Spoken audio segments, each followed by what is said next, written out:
Hello everyone, welcome back to the channel. तो आज का हमारा हम उसी टॉपिक को कंटिन्यू करते हुए जो हम पॉलिनोमियल एक्सप्रेशंस कर रहे थे, तो इसमें हम मल्टीप्लिकेशन ऑफ टू बाइनोमियल करेंगे आज। ठीक है, कल मैंने मोनोमियल आपको बता दिया था। इस वीडियो में आपको टू बाइनोमियल की मल्टीप्लिकेशन किस तरह से होती है वो मैं बता देती हूँ। जैसे ये 2a है प्लस 3b है। ठीक है, ये एक बाइनोमियल एक्सप्रेशन है हमारे पास, और ये जो है ये भी एक बाइनोमियल है जिसमें दो टर्म्स हैं, एक a है और दूसरा -5b है। तो हम इसको मल्टीप्लाई करेंगे। अब इनके मल्टीप्लिकेशन के दो मेथड हैं। एक मेथड जो है, एक मेथड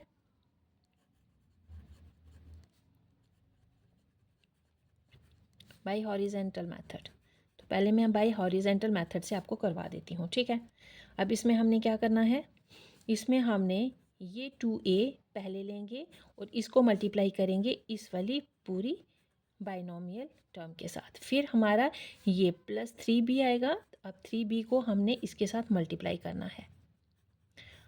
अब ये आंसर क्या आएगा हमारा, 2a का स्क्वायर, क्योंकि ये a और ये a जब प्रोडक्ट होता है तो basis are same, powers are added, तो ये स्क्वायर हो जाएंगे। -5 टू द 10 ab प्लस ये 3 और ये ab माइनस, यहाँ माइनस आएगा क्योंकि यहाँ पर माइनस, यहाँ प्लस है यहाँ माइनस है, तो अनलाइक टर्म्स को जब हम प्रोडक्ट करते हैं तो वो माइनस रहती है।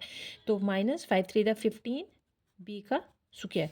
अब यहाँ पर हमारे पास ये ऐसी दो टर्म हमें दिख रही हैं जिनके वेरिएबल सेम है, ए बी। ये -10 है और ये +3 है। तो अब इसको सॉल्व करेंगे तो क्या आएगा, 2a² -10 में से 3 निकालो तो -7ab और -15b²। ये हमारा आंसर आ जाएगा हॉरिजेंटल मेथड से। ठीक है, अब अगर हम दूसरे मेथड से, जिसको हम कॉलम मेथड कहते हैं, उस मेथड से अगर हम करेंगे तो क्या आएगा, तो हम देखते हैं। ठीक है,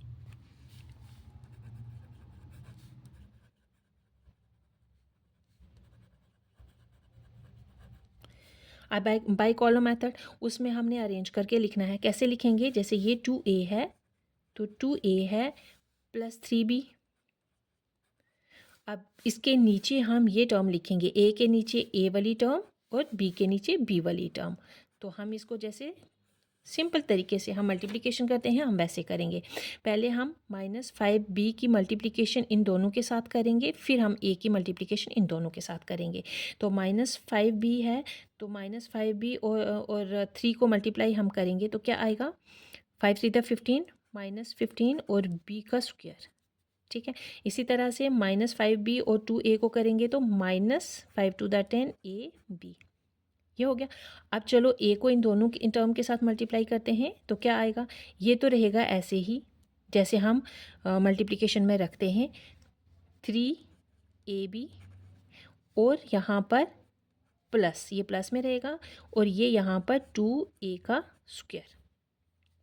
ठीक है, अब हम इसको प्लस कर देते हैं तो प्लस करो, -15b का स्क्वायर, यहाँ पर -10 है और यहाँ पर 3 है, ये ए बी दोनों वेरिएबल सेम है, तो -7ab और यहाँ पर 2a²। ठीक है, 2a²। तो हमारा आंसर, तो मेथड हमने अलग अलग लिया है लेकिन आंसर हमारा सेम आया है। ठीक है, ये एक आंसर है और दूसरा हमारा ये आंसर है, तो हमारा आंसर सेम आ गया। ठीक है, अब हम multiplication of binomials and trinomials करते हैं। अब बाइनोमियल और ट्राइनोमियल्स अगर हम देखते हैं तो ये मैंने एक टर्म ली है जिसमें मैं आपको मल्टीप्लाई करके दिखाऊंगी। देखो, x² - xy + 2y² और x + 2y। इसको हम क्योंकि प्रोडक्ट में हैं तो इसको पहले चाहे ये टर्म लिखो चाहे ये टर्म लिखो, दोनों में से कोई भी टर्म हम पहले लिख सकते हैं, तो हम इसको इस तरह से भी करके लिख सकते हैं। ठीक है, पहले मैंने ये 2 टर्म वाली एक एक्सप्रेशन ले ली है और फिर 3 टर्म्स वाली ले ली है। ठीक है, अब हम क्या करेंगे, इस x को इन सब के साथ मल्टीप्लाई करेंगे, फिर 2y को इन सब के साथ मल्टीप्लाई करेंगे। तो हम करके देखते हैं क्या आएगा। पहले हम x लेते हैं और इसको हम मल्टीप्लाई करेंगे इस सारे सब के साथ, x² - xy + 2y²। बीच में प्लस आएगा क्योंकि ये वाली टर्म जो है ये प्लस की है, 2y। अब 2y को भी हम इस सब के साथ मल्टीप्लाई करेंगे। ठीक है, तो हम ऐसे लिख देते हैं 2y²। अब हम क्या करेंगे, अब हमने क्या करना है, इस x को इसके साथ अब हम मल्टीप्लाई करते चलेंगे। ठीक है, x को इसके साथ किया तो क्या आएगा, x का क्यूब आ जाएगा, -x² y आ जाएगा प्लस 2xy का स्क्वायर। अब इस 2y को इन सब के साथ मल्टीप्लाई करो, 2y x² minus 2xy square plus 2 to the 4 y का क्यूब। ठीक है, 4y का क्यूब। अब हम देखते हैं यहाँ पर कि इनमें से जिनकी वेरिएबल सेम है, जिनके उन टर्म को हम एक साथ लिखेंगे, और क्योंकि हम सॉल्व करेंगे हम इस अब एक्सप्रेशन को, तो x का क्यूब है, हमें x क्यूब की और कोई टर्म नहीं दिख रही है तो हम इसको ऐसे ही लिखेंगे x क्यूब। यहाँ पर x स्क्वायर है और ये y है, यहाँ पर भी मुझे x स्क्वायर और y दिख रहा है, तो हम ऐसे करेंगे माइनस एक्स स्क्वायर y और इसको प्लस 2x² y। ठीक है, ये प्रोडक्ट में है, पहले y लिखो या पहले x² लिखो, मीनिंग सेम रहेगा। अब यहाँ पर ये वाली टर्म्स भी हमें सेम दिख रही हैं, xy² और यहाँ पर भी xy², तो लिखो इन दोनों को सेम, 2xy² माइनस 2xy²। ठीक है, अब हमने क्या करना है, अब ये y क्यूब 4y³ ये लिखेंगे हम। अब इनको सॉल्व करते हैं हम, x का क्यूब, अब ये वाली जो टर्म है ये माइनस x² है और ये प्लस 2x² है, तो हमारे पास बच जाएगा x²y।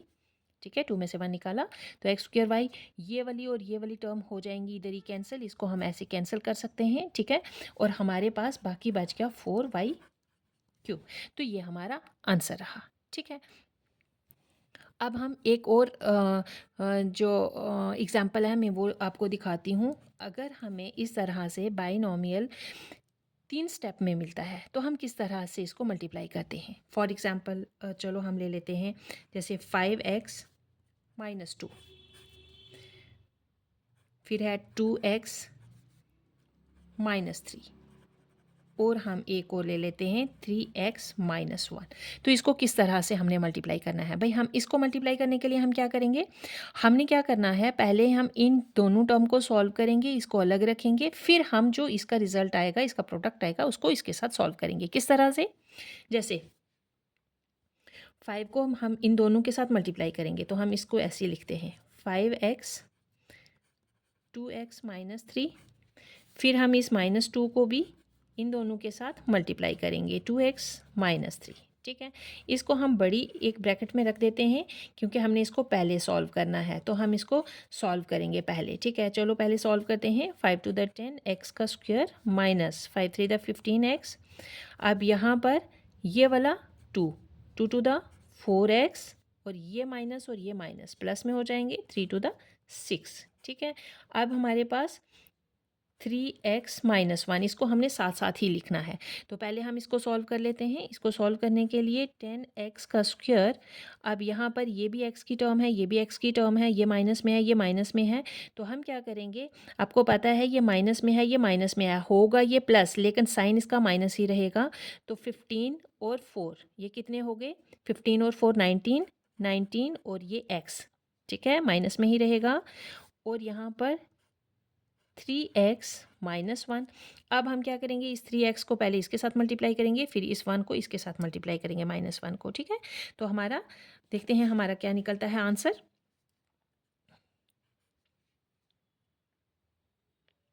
या हम 3 स्टेप करके इसको, अगर हम इस 10x² को इनके साथ, फिर 9x को इनके साथ, फिर 6 को इसके साथ करेंगे तो वो भी सॉल्व हो जाता है। मैं वैसे भी बता देती हूँ आपको, 10x² को हम मल्टीप्लाई करेंगे 3x माइनस 1 के साथ, फिर हमने माइनस 19x को मल्टीप्लाई करना है 3x माइनस 1 के साथ, फिर हमने 6 को मल्टीप्लाई करना है 3x माइनस 1 के साथ। तो चलो करते हैं 10x², 10 को 3 के साथ, 10 3 दा 30। ठीक है, x का क्यूब माइनस 10x का स्क्वायर माइनस 19 को 3 के साथ मल्टीप्लाई करो, 9 3 दा 27, 27 3 1 दा 3 और 2 5, ये 57 हो जाएगा। 57x² प्लस 19x, फिर 6 3 दा 18x माइनस 6। अब हमने फिर से वही मेथड देखना है, जो लाइक टर्म्स हैं जिनके वेरिएबल सेम है, हम उनको एक साथ करके लिखेंगे 30x का क्यूब। अब यहाँ पर x का स्क्वायर है, ये भी x का स्क्वायर है, तो ये माइनस 57 है और ये माइनस 10 है, तो माइनस और माइनस ये माइनस ही रहेगा, लेकिन हो प्लस जाएगा, तो 67x का स्क्वायर और ये 18 और ये 19 है, 18 और 19 हो जाते हैं 37x, ठीक है, -6। तो ये रहा, हम इस तरह से अगर बाइनोमियल या ट्राइनोमियल को किस तरह से मल्टीप्लाई करेंगे, उसके लिए हमारा ये है कि अगर दो दो टर्म दी हुई हैं तो एक टर्म को पहले दूसरी पूरी एक्सप्रेशन के साथ मल्टीप्लाई करना है, फिर दूसरी टर्म को हमने पूरी एक्सप्रेशन के साथ, मैंने पूरा आपको डिटेल में करके बता दिया है, ठीक है। तो इस तरह से हम मल्टीप्लाई करेंगे पॉलिनोमियल्स में।